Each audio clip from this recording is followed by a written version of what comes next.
सभी मित्रों का हार्दिक स्वागत है। विज्ञान भैरव तंत्र पार्ट 5 और आज हम हैं 144वें दिन में।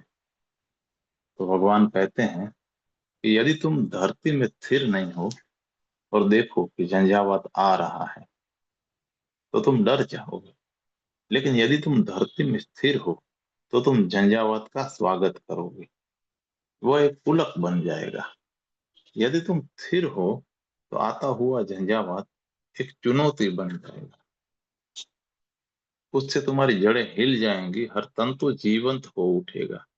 फिर जब झंझावात गुजर जाएगा तो तुम यह नहीं सोचोगे कि यह बुरा था, कोई दुर्भाग्य था। तुम कहोगे कि यह तो सौभाग्य था, एक आशीर्वाद था, क्योंकि झंझावात ने सारी मृतवत्ता दूर कर दी। जो कुछ भी मृत था वह उसके साथ बह गया और जो कुछ भी जीवंत था वह और जीवंत हो गया। जब झंझावात गुजर जाए तो वृक्षों की ओर देखो।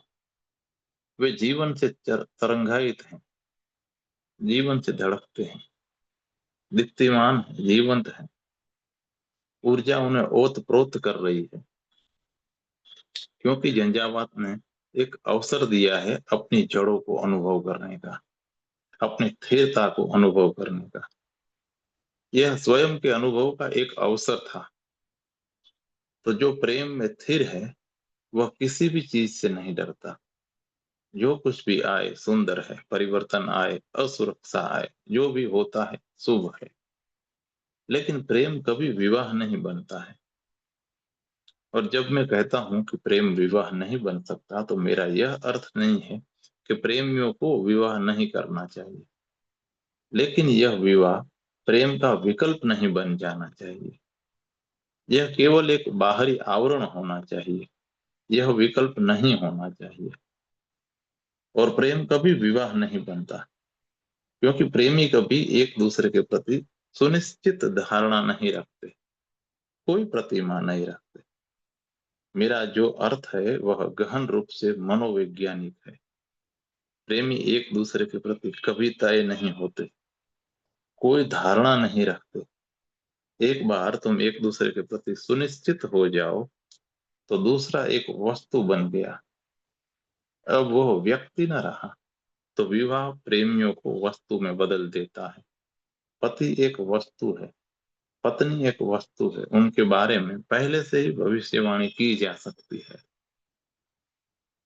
मैं पूरे देश में बहुत से परिवारों में ठहरता रहा हूँ और मुझे बहुत से पति पत्नियों को जानने का अवसर मिला है। वे व्यक्ति हैं ही, उनके बारे में पहले से सब कुछ बताया जा सकता है। यदि पति कुछ कहे तो यह बताया जा सकता है कि पत्नी क्या कहेगी, कैसे व्यवहार करेगी। और यदि पत्नी यंत्रवत रूप से कुछ कहती है तो पति भी यंत्रवत उत्तर देगा। यह सब सुनिश्चित है। वे वही अभिनय बार बार कर रहे हैं। उनका जीवन बस ग्रामोफोन रिकॉर्ड की तरह है, जिसमें कुछ गड़बड़ी हो जाए, जिसमें कोई सुई एक जगह अटक जाए और वह बार बार वही दोहराता जाए। यह इतना ही सुनिश्चित है। तुम बता सकते हो कि आगे क्या होने वाला है। पति और पत्नी कहीं अटक गए हैं, वे ग्रामोफोन रिकॉर्ड बन गए हैं और दोहराए चले जाते हैं। वह पुनरुक्ति ही ऊब पैदा करती है। मैं एक घर में ठहरा हुआ था। पति ने मुझसे कहा कि मैं तो अपनी पत्नी के साथ अकेला रहने से डरता हूँ। जब कोई और साथ नहीं होता है तभी हम दोनों जब कोई और साथ होता है तभी हम दोनों सुखी होते हैं। हम किसी दूसरे को साथ लिए बिना छुट्टी पर भी नहीं जा सकते, क्योंकि वह दूसरा कुछ नवीनता लाता है। वरना तो हम जानते ही हैं कि क्या होने वाला है। यह सब इतना सुनिश्चित हो गया है कि किसी योग्य ही नहीं रहा। हम पहले से ही अब जानते हैं। यह ऐसे ही है जैसे तुम उसी किताब को बार बार पढ़ते जाओ। प्रेमियों के बारे में पहले से भविष्यवाणी नहीं की जा सकती, और यही असुरक्षा है। तुम नहीं जानते कि क्या होने वाला है, और यही सौंदर्य है। तुम नए युवा और जीवंत रह सकते हो। लेकिन हम एक दूसरे को वस्तु बना लेना चाहते हैं, क्योंकि वस्तु आसानी से नियंत्रित की जा सकती है। और तुम्हें वस्तु से डरने की भी जरूरत नहीं होती है। तुम जानते हो कि वह कहाँ है, उसका व्यवहार क्या है। तुम पहले से ही योजना बना सकते हो कि क्या करना है और क्या नहीं करना है। विवाह से मेरा अर्थ है कि एक ऐसी व्यवस्था जिसमें दो व्यक्ति वस्तुओं के तल पर गिर जाते हैं। प्रेम कोई व्यवस्था नहीं है, यह तो एक साक्षात्कार है, क्षण क्षण जीवंत, निश्चित ही खतरे से भरा है, पर जीवन ऐसा ही है। विवाह सुरक्षित है, उसमें कोई खतरा नहीं है। प्रेम असुरक्षित है, तुम नहीं जानते कि क्या होने वाला है। अगला क्षण अज्ञात है और अज्ञात ही रहता है। तो प्रेम हर क्षण अज्ञात में प्रवेश है। जब जीसस कहते हैं कि परमात्मा प्रेम है, तो उनका यही अर्थ है। परमात्मा उतना ही अज्ञात है जितना प्रेम। और यदि तुम जीवंत होने को, प्रेम में होने को, असुरक्षित होने को तैयार नहीं हो, तो तुम परमात्मा में प्रवेश नहीं कर सकते, क्योंकि वह तो परम असुरक्षा है, परम अज्ञात है। तो प्रेम तुम्हें प्रार्थना के लिए तैयार करता है। यदि तुम प्रेम कर सको और किसी अज्ञात व्यक्ति को बिना वस्तु बनाए, बिना यंत्रवत व्यवहार किए, क्षण क्षण जीते हुए प्रेम कर सको, तो तुम प्रार्थना के लिए तैयार हो रहे हो। प्रार्थना और कुछ नहीं, प्रेम ही है, समस्त अस्तित्व के प्रति प्रेम। तुम अस्तित्व के साथ ऐसे जीते हो जैसे अपने प्रेमी के साथ जी रहे हो। न तुम्हें भाव दशा का पता है, न ऋतु का पता है। तुम्हें कुछ पता ही नहीं कि क्या होने वाला है, कुछ भी ज्ञात नहीं है। तुम बस उघाड़ते चले जाते हो। यह एक अनंत यात्रा है। तीसरा प्रश्न,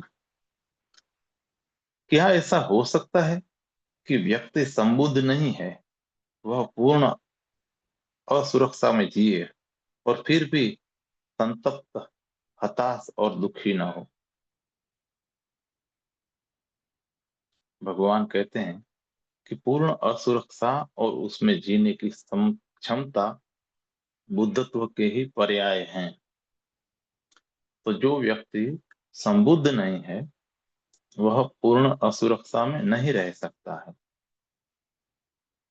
जो पूर्ण असुरक्षा में नहीं रह सकता है, वह संबुद्ध नहीं हो सकता है। ये दो बातें नहीं हैं, ये एक ही बात को कहने के दो ढंग हैं। तो तुम असुरक्षा में रहने की तब तक प्रतीक्षा मत करो जब तक तुम संबुद्ध ना हो जाओ।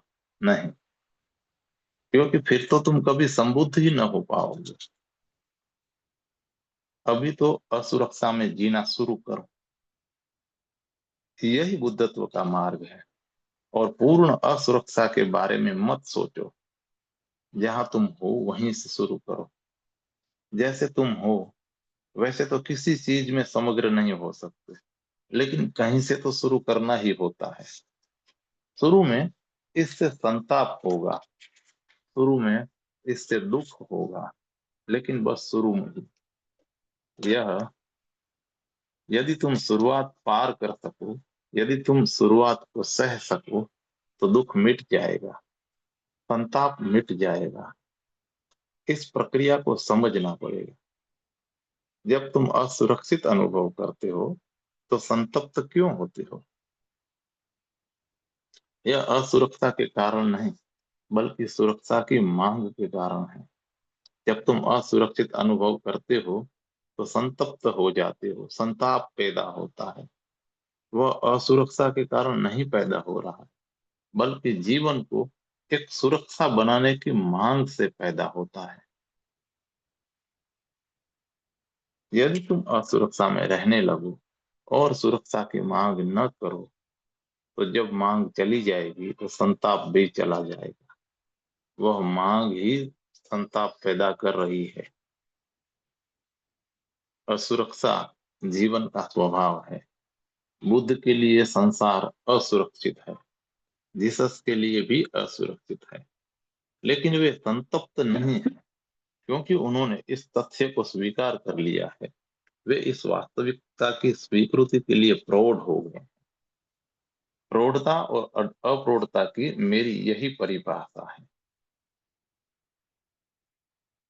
उस व्यक्ति को मैं अपरिपक्व कहता हूँ जो कल्पनाओं और सपनों के लिए वास्तविकता से लड़ता रहता है। वह व्यक्ति अपरिपक्व है। प्रौढ़ता का अर्थ है कि वास्तविकता का साक्षात्कार करना, सपनों को एक ओर फेंक देना और वास्तविकता जैसी है वैसे उसका स्वीकार कर लेना। बुद्ध प्रौढ़ हो गए हैं, वे स्वीकार कर लेते हैं कि यह ऐसा ही है। उदाहरण के लिए, हालांकि मृत्यु निश्चित है, पर अपरिपक्व व्यक्ति सोचे चला जाता है कि बाकी सब चाहे मर जाए, लेकिन वह नहीं मरने वाला है। अपरिपक्व व्यक्ति सोचता है कि उसके मरने के समय तक कुछ खोज लिया जाएगा, कोई दवा खोज ली जाएगी जिससे वह नहीं मरेगा। अपरिपक्व सोचता है कि मरना कोई नियम नहीं है। निश्चित ही बहुत से लोग मरे हैं, लेकिन हर चीज में अपवाद होते हैं और वह सोचता है कि वह भी अपवाद है। जब भी कोई मरता है तो तुम सहानुभूति अनुभव करते हो, तुम्हें लगता है कि बेचारा मर गया, लेकिन तुम्हारे मन में यह कभी नहीं आता कि उसकी मृत्यु तुम्हारी भी मृत्यु है। नहीं, तुम उससे बचकर निकल जाते हो। इतनी सूक्ष्म बातों को तुम छूते ही नहीं। तुम सोचते रहते हो कि कुछ न कुछ तुम्हें बचा लेगा, कोई मंत्र, कोई चमत्कारी गुरु, कुछ हो जाएगा और तुम बच जाओगे। तुम कहानियों में, बच्चों की कहानियों में जी रहे हो। प्रौढ़ व्यक्ति वह है जो इस तथ्य की ओर देखता है और स्वीकार कर लेता है कि जीवन और मृत्यु साथ साथ हैं। मृत्यु जीवन का अंत नहीं है, वह तो जीवन का शिखर है। वह जीवन के साथ घटी कोई दुर्घटना नहीं है, वह तो जीवन के हृदय में विकसित होती है और एक शिखर पर पहुंचती है। तो प्रौढ़ व्यक्ति स्वीकार कर लेता है और मृत्यु का कोई भय नहीं रहता। वह समझ लेता है कि सुरक्षा असंभव है। तुम चाहे एक चार दीवारी बना लो, बैंक बैलेंस रख लो, स्वर्ग में सुरक्षा पाने के लिए धन दान दे दो, तुम सब कर लो, लेकिन गहरे में तुम जानते हो कि असल में कुछ भी सुरक्षित नहीं है। बैंक तुम्हें धोखा दे सकता है और पुरोहित भी धोखेबाज हो सकता है। वह सबसे बड़ा धोखेबाज हो सकता है, कोई नहीं जानता। वे चिट्ठियां लिख देते हैं। भारत में मुसलमानों का एक संप्रदाय है, उसका प्रधान पुरोहित परमात्मा के नाम पे चिट्ठियां लिखता है। तुम कुछ धन दान दे दो और वह चिट्ठी लिख देगा। चिट्ठी तुम्हारे साथ तुम्हारे मकबरे में, तुम्हारे कब्र में रख दी जाएगी। वह तुम्हारे साथ रख दी जाएगी ताकि तुम उसे दिखा सको। धन पुरोहित के पास चला जाता है और चिट्ठी तुम्हारे पास चली जाती है। लेकिन कुछ भी तो सुरक्षित नहीं हुआ। परिपक्व व्यक्ति वास्तविकता का सामना करता है। वह उसको जैसी है वैसी ही स्वीकार कर लेता है। वह कुछ मांग नहीं करता है, वह मांगने वाला नहीं होता है। वह यह नहीं कहता है कि यह ऐसे होना चाहिए। वह तथ्य की ओर देखता है और कहता है, हाँ, ऐसा है। वास्तविकता का सीधा साक्षात्कार तुम्हारे लिए दुखी होना असंभव कर देगा, क्योंकि दुख तभी आता है जब तुम कुछ मांग करते हो। असल में दुख और कुछ नहीं, बस इसी बात का संकेत है कि तुम वास्तविकता से विपरीत चल रहे हो, और वास्तविकता तुम्हारे अनुसार नहीं बदलती। तुम्हें वास्तविकता के अनुसार बदलना पड़ेगा। तुम्हें स्वयं को छोड़ना पड़ेगा। तुम्हें समर्पण करना पड़ेगा। समर्पण का यही अर्थ है, तुम्हें स्वयं को छोड़ना पड़ेगा। वास्तविकता समर्पण नहीं कर सकती, वह तो जैसी है वैसी है। जब तक तुम समर्पण न करो, तुम दुखी होगे। दुख तुम्हारे द्वारा ही निर्मित होता है, क्योंकि तुम संघर्ष करते हो। यह ऐसे ही है जैसे नदी की धारा सागर की तरफ बह रही हो और तुम धारा के विपरीत तैरने की कोशिश कर रहे हो। तुम्हें लगता है कि नदी तुम्हारे विरुद्ध है, नदी तुम्हारे विरुद्ध नहीं। उसने तो तुम्हारे बारे में सुना भी नहीं है, वह तुम्हें जानती भी नहीं है। नदी तो बस सागर की ओर बहे जा रही है। यह नदी का स्वभाव है कि सागर की ओर बहे, सागर की ओर चले और उसमें समाहित हो जाए। तुम धारा के विपरीत जाने की कोशिश कर रहे हो, और हो सकता है कि किनारे पर कुछ मूर्ख खड़े हों जो तुम्हें बढ़ावा दे रहे हो कि तुम अच्छा कर रहे हो। कोई फिक्र ना करो, देर अबेर नदी को समर्पण करना पड़ेगा। तो तुम महान हो, चलते रहो। जो महान है उन्होंने नदी पर विजय पाई है। सदा ऐसे मूर्ख लोग होते ही हैं जो तुम्हें प्रेरणा देते हैं, तुम्हारा हौसला बढ़ाते हैं। लेकिन कोई सिकंदर, कोई नेपोलियन, कोई महान व्यक्ति उल्टा स्रोत तक नहीं पहुंच सका।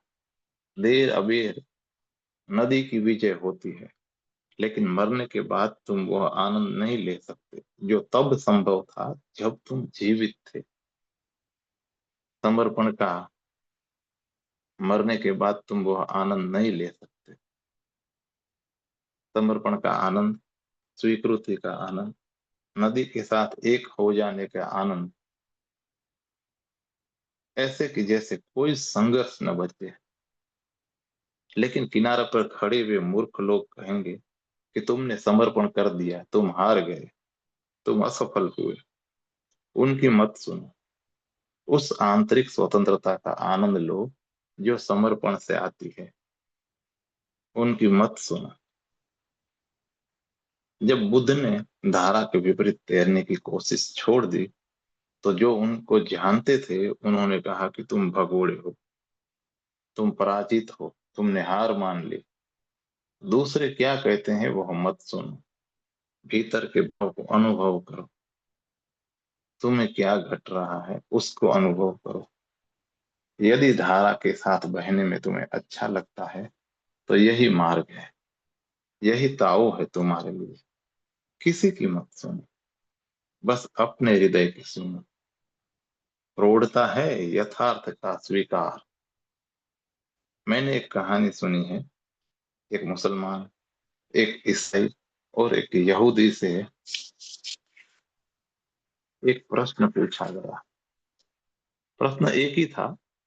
किसी ने उन तीनों से पूछा कि यदि तूफानी लहरें सागर को जमीन पर ले आए और तुम उसमें डूब जाओ तो तुम क्या करोगे?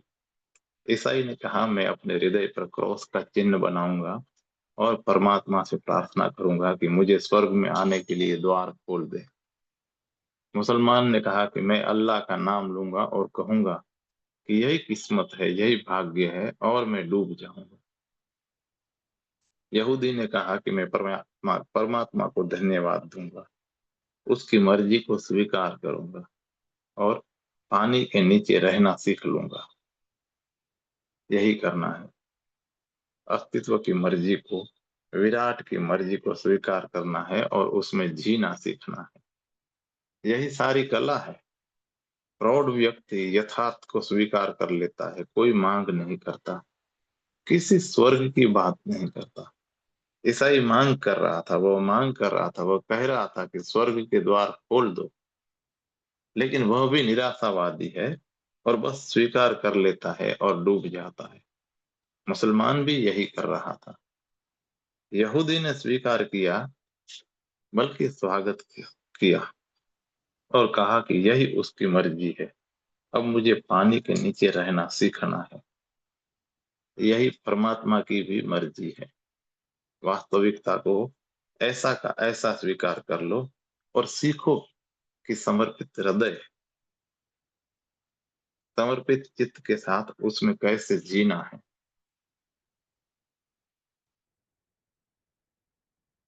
अब अंतिम प्रश्न है,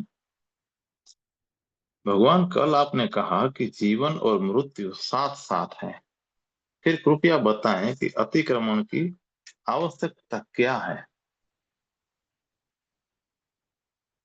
यही आवश्यकता है। भगवान कहते हैं इसीलिए आवश्यकता है। जीवन मृत्यु के साथ ही है। यदि तुम इसे समझ सको तो तुमने अतिक्रमण कर लिया। तुम जीवन को स्वीकार करते हो, मृत्यु को स्वीकार नहीं करते। या कि करते हो, तुम जीवन को स्वीकार करते हो लेकिन मृत्यु को अस्वीकार करते हो। और इसी कारण तुम सदा कठिनाई में रहते हो। तुम कठिनाई में पड़ते हो क्योंकि मृत्यु जीवन का अंग है। जब तुम जीवन को अस्वीकार करते हो तो मृत्यु तो होगी ही, लेकिन तुम मृत्यु को अस्वीकार कर देते हो। जब तुमने मृत्यु को अस्वीकार किया तो जीवन को भी अस्वीकार कर दिया। क्योंकि वे दो नहीं है तो तुम कठिनाइयों में रहोगे। या तो पूरे को स्वीकार करो या पूरे को अस्वीकार करो। और यही अतिक्रमण है। और अतिक्रमण करने के दो उपाय हैं। या तो जीवन और मृत्यु दोनों को एक साथ स्वीकार करो, या दोनों को एक साथ अस्वीकार करो। तब तुम अतिक्रमण कर गए। यही दो उपाय हैं, विधायक और नकारात्मक। नकारात्मक कहता है कि दोनों को अस्वीकार कर दो। विधायक कहता है दोनों का स्वीकार कर लो। लेकिन जोर इस बात पर है कि दोनों साथ होने चाहिए। चाहे स्वीकार करो चाहे अस्वीकार करो। जब जीवन और मृत्यु दोनों होते हैं तो एक दूसरे को काट डालते हैं। और जब वे दोनों नहीं रहते तो तुम अतिक्रमण कर जाते हो। तुम या तो जीवन से जुड़े होते हो या कभी कभी मृत्यु से, लेकिन तुम कभी दोनों को स्वीकार नहीं करते। मैं कई लोगों से मिला हूं जो जीवन से इतने हताश हो गए हैं कि वे आत्महत्या करने की सोचने लगे हैं। पहले उनका जीवन में रस होता है, फिर जीवन उबाने लगता है। ऐसा नहीं कि जीवन उबाता है, वह मोह उबाता है। लेकिन लोग सोचते हैं कि जीवन उबा रहा है तो वे मृत्यु में रस लेने लगते हैं। अब वे सोचने लगते हैं कि अपने को कैसे नष्ट कर ले और कैसे आत्महत्या कर ले, कैसे मरा जाए। लेकिन मोह तो है ही। पहले जीवन का था, अब मृत्यु का है। तो जो व्यक्ति जीवन के मोह में है और जो व्यक्ति मृत्यु के मोह में है, वे भिन्न नहीं है।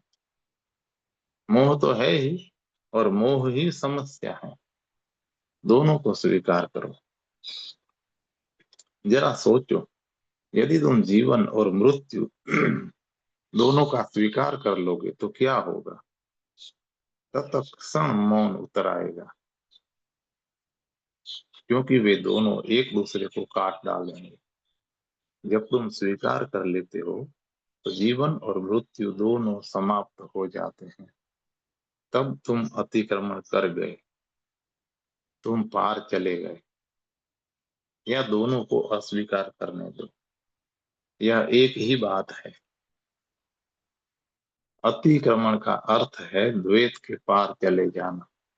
मोह का अर्थ है द्वैत में रहना, एक में रस लेना और दूसरे से विपरीत होना। जब तुम दोनों को स्वीकार करते हो या दोनों को अस्वीकार करते हो तो मोह गिर जाता है, तुम्हारी गांठ खुल जाती है। अचानक तुम अपने प्राणों से तीसरे आयाम पर पहुंच जाते हो, जहां न जीवन है न मृत्यु। वही निर्वाण, वही मोक्ष है। वहां द्वैत नहीं है, अद्वैत है, तथाता है। और जब तक तुम अतिक्रमण न कर जाओ तुम सदा दुख में ही रहोगे। भले ही तुम अपने मोह को इससे हटाकर उस पर लगा दो, लेकिन तुम दुख में ही रहोगे। मोह दुख पैदा करता है, अस्वीकार भी दुख पैदा करता है। तुम कुछ भी चुन सकते हो, यह तुम पर निर्भर है। हम तुम कृष्ण की तरह विधायक मार्ग चुन सकते हो। वह कहते हैं कि स्वीकार करो, दोनों को स्वीकार करो। या तुम बुद्ध का मार्ग चुन सकते हो। बुद्ध कहते हैं दोनों का अस्वीकार करो, लेकिन दोनों साथ साथ कर लो, फिर अतिक्रमण तत्क्षण होता है। यदि तुम दोनों के बारे में सोचो भी, तो भी अतिक्रमण हो जाएगा। और यदि वास्तविक जीवन में तुम यह कर पाओ, तो एक नई चेतना का आविर्भाव होगा। वह चेतना द्वैत के जगत की नहीं है, वह एक अज्ञात जगत की चेतना है, निर्वाण जगत की। आज इतना है।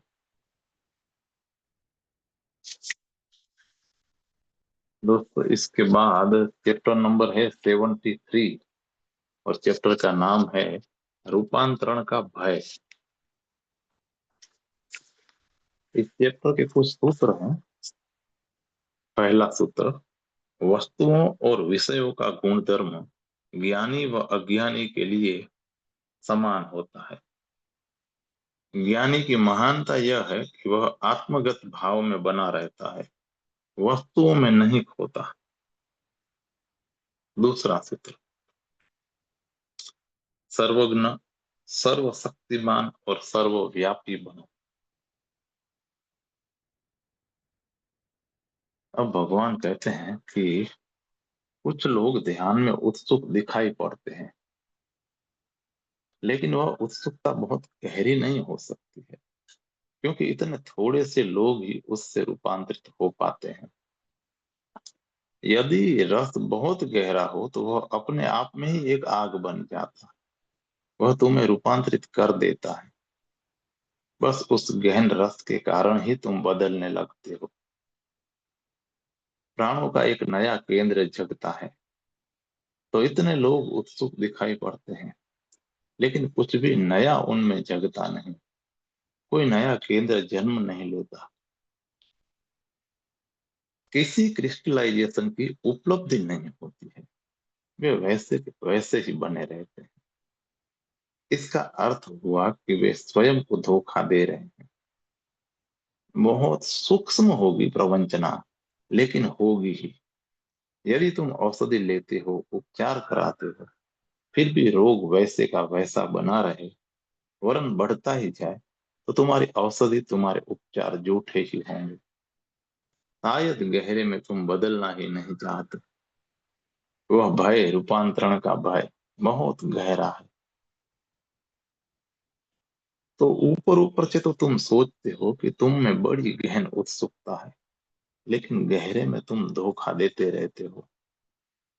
रूपांतरण का भय ऐसा ही है जैसे मृत्यु का भय। वह मृत्यु ही है, क्योंकि पुराने को विदा होना पड़ेगा और नए का प्रादुर्भाव होगा। अब तुम नहीं बचोगे। तुमसे कुछ ऐसा जन्मेगा जो तुम्हारे लिए बिल्कुल अज्ञात होगा। जब तक तुम मरने को तैयार नहीं हो, ध्यान में तुम्हारी उत्सुकता झूठी है, क्योंकि जो मरने को तैयार हैं, वे ही पुनर्जीवित होंगे। नया पुराने के सातत्व में नया पुराने के सातत्य में नहीं चल सकता है। पुराने के क्रम को तो तोड़ना ही होगा, पुराने को तो जाना ही होगा, लेकिन तभी नया जन्म ले सकता है। नया कोई पुराने का विकास नहीं है, उसका सातत्य नहीं है। नया तो बिल्कुल नया है। वह तभी आता है जब पुराने की मृत्यु हो जाए। पुराने और नए के बीच अंतराल होता है। वह अंतराल ही तुम्हें भयभीत करता है। तुम भयभीत हो, तुम रूपांतरित तो होना चाहते हो, लेकिन साथ ही साथ पुराने भी बने रहना चाहते हो। यह प्रवंचना है। तुम विकसित होना चाहते हो, लेकिन तुम ही बने रहना चाहते हो। तब विकास असंभव है। तब तुम केवल स्वयं को धोखा ही दे सकते हो। तब तुम केवल यह सोचते और सपना देखते रह सकते हो कि कुछ हो रहा है, लेकिन कुछ भी होगा नहीं, क्योंकि बुनियादी बात चूक गई है। तो दुनिया भर में बहुत लोग हैं जो ध्यान में, मोक्ष में, निर्वाण में उत्सुक हैं, और वो कुछ भी नहीं रहा। सबका इतना शोर है, लेकिन वास्तव में कुछ भी नहीं हो रहा है। बात क्या है? कई बार मन इतना चालाक होता है कि क्योंकि तुम रूपांतरित होना नहीं चाहते, तो मन एक नकली उत्सुकता गढ़ लेगा, ताकि तुम स्वयं से कह सको कि मैं उत्सुक हूं, मैं तो वह सब कर रहा हूं जो किया जा सकता है। और तुम वैसे के वैसे बने रहते हो। और जब कुछ नहीं होता, तो तुम सोचते हो कि जिस विधि का उपयोग तुम कर रहे थे वह गलत है, जिस गुरु का अनुसरण कर रहे हो वह गलत है, शास्त्र में, विधान में, विधि में कोई गलती है। यह तुम कभी नहीं सोचते कि अगर उत्सुकता वास्तविक हो तो गलत विधि के द्वारा भी रूपांतरण संभव है। गलत विधि के द्वारा भी तुम रूपांतरित हो जाओगे। यदि तुम सच में ही बदलना चाहते हो, तो गलत गुरु के पीछे चलकर भी बदल जाओगे। यदि तुम्हारी आत्मा और तुम्हारा हृदय तुम्हारे प्रयास में है, तो तुम्हारे सिवाय तुम्हें और कोई भी नहीं भटका सकता, और तुम्हारी अपनी प्रवंचनाओं के सिवाय और कुछ भी तुम्हारे विकास में बाधा नहीं है।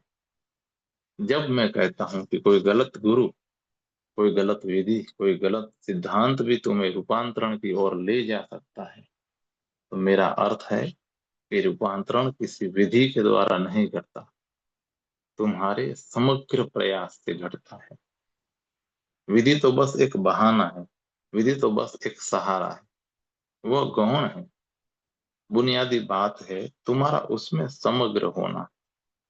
लेकिन तुम अधूरे अधूरे करते हो, करते भी नहीं, करने की बातें किए चले जाते हो, और शब्द एक भ्रम खड़ा कर देते हैं।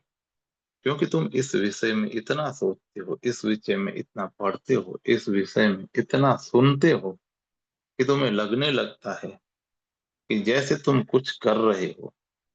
तथाकथित धार्मिक लोगों ने धोखा देने की बहुत सी तरकीबें घड़ ली हैं। मैंने सुना है कि एक कार वाले को सड़क पर कार चलाते हुए दिखाई पड़ा कि स्कूल की बिल्डिंग में आग लग गई है। उस छोटे से गांव के एक छोटे से स्कूल का शिक्षक था, मुल्ला नसरुद्दीन। वह एक पेड़ के नीचे बैठा हुआ था। कार वाले ने उसे आवाज दी कि तुम बैठे वहां बैठे क्या कर रहे हो, स्कूल की बिल्डिंग में आग लगी हुई है। मुल्ला नसरुद्दीन बोला कि मुझे पता है। कार वाला बड़ा हैरान हुआ। वह बोला तो तुम कुछ कर क्यों नहीं रहे? मुल्ला नसरुद्दीन ने कहा कि जब से आग शुरू हुई है, मैं बारिश के लिए प्रार्थना कर रहा हूँ। कुछ तो मैं भी कर ही रहा हूँ। प्रार्थना ध्यान से बचने की एक तरकीब है, और तथाकथित धार्मिक चित्त ने बहुत प्रकार की प्रार्थनाएं इर्जाद कर ली हैं।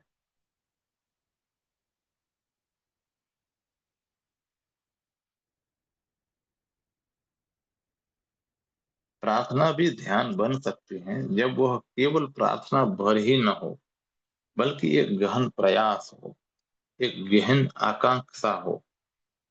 प्रार्थना भी ध्यान बन सकती है, लेकिन साधारणतया प्रार्थना तो बस एक पलायन है। ध्यान से बचने के लिए लोग प्रार्थना किए चले जाते हैं। कुछ करने से बचने के लिए वे प्रार्थना करते रहते हैं। प्रार्थना का अर्थ है कि परमात्मा कुछ करे, कोई और कुछ करे। प्रार्थना का अर्थ है कि हम कुछ न करें, हमारे लिए कुछ किया जाए। ध्यान उन अर्थों में प्रार्थना नहीं है। ध्यान वह प्रयास है जो तुम स्वयं अपने साथ करते हो। और जब तुम रूपांतरित हो जाते हो, तो पूरा अस्तित्व तुम्हारे साथ भिन्न ढंग से व्यवहार करता है। क्योंकि अस्तित्व कुछ नहीं, बस तुम जो हो उसके प्रति एक संवेदन है। यदि तुम शांत हो, तो पूरा अस्तित्व हजारों हजारों ढंगों से तुम्हारी शांति प्रति संवेदित करता है। वह तुम्हें प्रतिबिंबित करता है। तुम्हारी शांति अनंत गुना बढ़ जाती है। यदि तुम आनंदित हो तो पूरा अस्तित्व तुम्हारे आनंद को प्रतिबिंबित करता है। यदि तुम दुख में हो तो भी वही होता है। गणित वही रहता है, नियम वही रहता है। अस्तित्व तुम्हारे दुख को बढ़ाकर तुम पर लौटा देता है। तो प्रार्थना से कुछ नहीं होगा, केवल ध्यान ही उपयोगी हो सकता है। क्योंकि ध्यान कुछ ऐसा है जो मौलिक रूप से तुम्हें करना है। वह तुम्हारी ओर से किया गया कर्म है। तो पहली बात तो मैं तुमसे यह कहना चाहूंगा कि इस बात के प्रति सतत सावधान रहो कि कहीं तुम स्वयं को धोखा तो नहीं दे रहे हो सकता है तुम कुछ करते हुए भी स्वयं को धोखा दे जाओ। मैंने सुना है कि मुल्ला नसरुद्दीन एक बार दौड़ता हुआ पोस्ट ऑफिस में आया और पोस्ट मास्टर की कॉलर पकड़ के बोला कि मैं पागल हो गया हूँ, मेरी पत्नी गुम हो गई है। पोस्ट मास्टर को दुख हुआ, वो बोला, अच्छा, तुम्हारी पत्नी गुम हो गई है, लेकिन यह तो पोस्टल डिपार्टमेंट है, तुम्हें उसे उसके गुम होने की खबर पुलिस स्टेशन में लिखवानी पड़ेगी। मुल्ला अपना सिर हिलाते हुए बोला, मैं दोबारा इस धोखे में आने वाला नहीं हूँ। पहले भी मेरी पत्नी खोई थी और जब पुलिस में मैंने उसकी रपट लिखवाई तो वे उसे ढूंढ कर ले आए। मैं फिर से धोखा खाने वाला नहीं हूँ। अगर तुम रपट लिख सको तो लिख लो, वरना मैं चला। वह अपने को सांत्वना देने के लिए रिपोर्ट लिखवाना चाहता है, ताकि उसे लगे कि जो भी किया जा सकता था उसने किया। लेकिन वह पुलिस में खबर नहीं देना चाहता था क्योंकि उसे डर है। तुम भी बहुत सी चीज किए चले जाते हो ताकि तुम्हें सांत्वना रहे, ताकि तुम्हें लगे कि तुम कुछ कर रहे हो, लेकिन वास्तव में तुम रूपांतरित होने के लिए तैयार नहीं हो। तो जो कुछ भी तुम करते हो वह व्यर्थ ही उहापोह हो जाती है। व्यर्थ ही नहीं, हानिकारक भी, क्योंकि यह समय, ऊर्जा और अवसर की बर्बादी है। शिव की ये विधियां केवल उनके लिए हैं जो कुछ करने के लिए तैयार हैं। तुम इनके ऊपर दार्शनिक चिंतन और मनन कर सकते हो, लेकिन उसका कोई अर्थ नहीं है। यदि तुम सच में ही करने को तैयार हो तो तुम्हें कुछ घटना शुरू होगा। ये जीवंत विधियां हैं, कोई मुर्दा सिद्धांत नहीं है। तुम्हारी बुद्धि की जरूरत नहीं है, तुम्हारे प्राणों की समग्रता चाहिए, और कोई भी विधि काम देगी। तुम यदि प्रयोग करने को तैयार हो तो कोई भी विधि काम देगी ही, और तुम एक नए मनुष्य हो जाओगे। विधियां तो मात्र उपाय हैं। मैं फिर से दोहराता हूँ, तुम यदि तैयार हो तो कोई भी विधि काम दे जाएगी। वे तो बस तरकीबें हैं कि छलांग लेने में मैं तुम्हारी म... वे तो बस तरकीबें हैं कि छलांग लेने में तुम्हारी मदद की जा सके।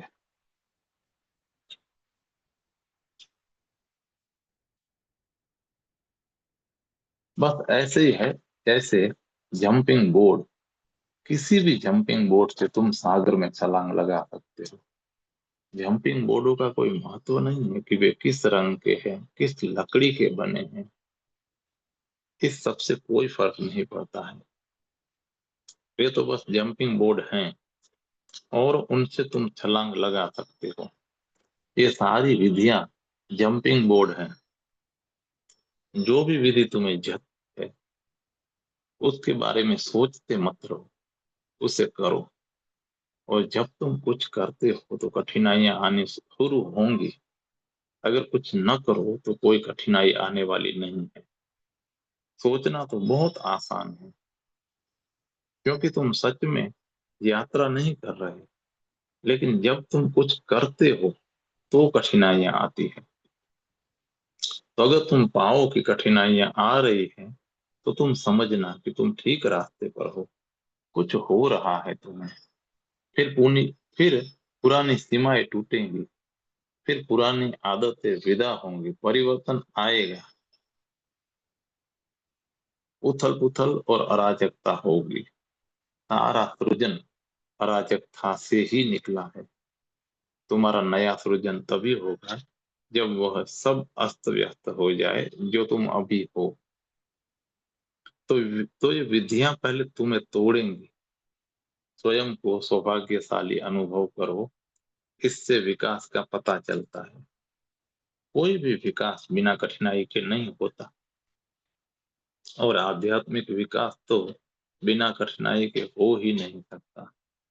वह उसका स्वभाव नहीं है, क्योंकि आध्यात्मिक विकास का अर्थ है ऊपर की ओर विकसित होना। आध्यात्मिक विकास का अर्थ है अज्ञात में पहुंचना, अज्ञात में प्रवेश करना। कठिनाइयां तो आएंगी, लेकिन याद रखो कि हर कठिनाई के साथ तुम मजबूत होते जाते हो, और तुम ज्यादा ठोस होते जाते हो, और ज्यादा प्राणवान होते जाते हो। पहली बार तुम अनुभव करोगे कि तुम्हारे भीतर कुछ केंद्रित हो रहा है, कुछ ठोस हो रहा है। अभी की अपनी स्थिति में तुम एक लहर की तरह हो, जो हर हर क्षण बदल रहे हो। कुछ भी स्थिर नहीं है। वास्तव में तुम किसी मैं का दावा नहीं कर सकते, वह तुम्हारे पास है ही नहीं।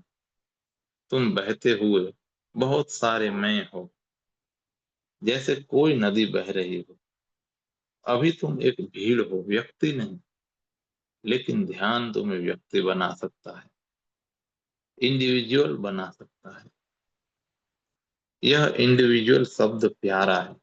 इसका अर्थ है इनडिविजिबल, अविभक्त। अभी तो जैसे तुम हो, बटे बटे हो। तुम बहुत सारे खंड हो, जो बिना किसी केंद्र के एक साथ चिपके हुए हैं। तुम एक ऐसा घर हो जिसमें कोई मालिक नहीं है, और सिर्फ नौकर ही नौकर है। और एक क्षण के लिए कोई भी नौकर मालिक बन सकता है। हर क्षण तुम भिन्न हो, क्योंकि तुम हो ही नहीं। और जब तक तुम नहीं हो, दिव्य तुम्हें घटित नहीं हो सकता। कैसे घटित होगा? तुम तो हो ही नहीं। मेरे पास लोग आते हैं और कहते हैं कि हम परमात्मा को देखना चाहेंगे। मैं उनसे कहता हूँ कि देखेगा कौन? तुम तो हो ही नहीं। परमात्मा तो हमेशा मौजूद है, लेकिन देखने के लिए तुम वहां नहीं हो। यह केवल एक उड़ता उड़ता विचार है कि तुम परमात्मा को देखना चाहते हो। अगले ही क्षण वे बिल्कुल भी उत्सुक नहीं रह जाते। अगले ही क्षण वे सब कुछ भूल चुके होते हैं। एक सतत सघन एक सतत सघन प्रयास और अभिप्सा चाहिए, फिर कोई भी विधि काम दे जाएगी।